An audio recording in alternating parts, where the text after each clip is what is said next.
it begins with God's people, not with the rest of the world, which is the way that we often tend to phrase things, and we say it as if somehow, the really the meat of God's judgment is going to be upon the nation, the people, and so forth.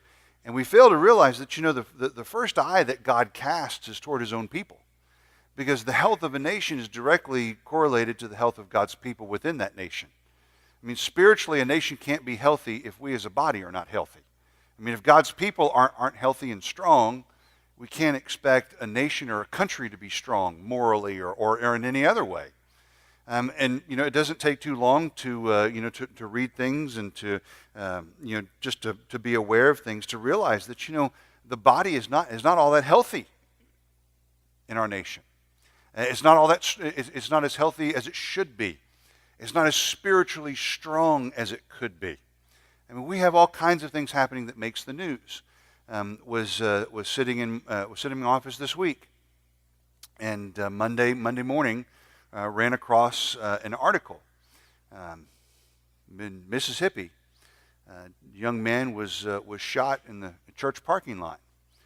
He was shot because there was a conflict in the church over whether or not they were going to fire the pastor and whether the pastor was going to leave or not. A young man pulls up in the parking lot with his shotgun drawn, fires it into the air. Police are called. He doesn't put it down, shoots the gun again and gets shot.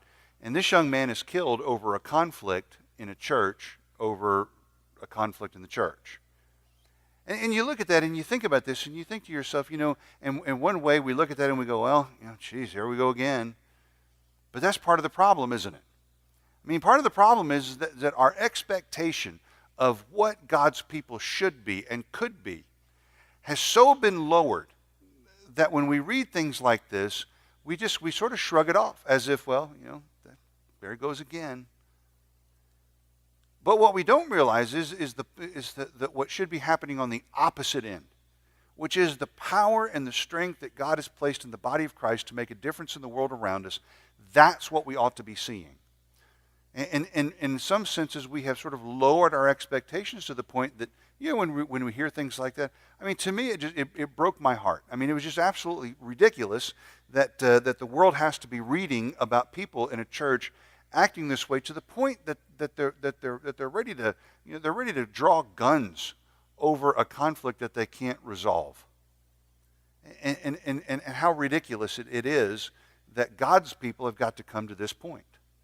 Because that's not the body.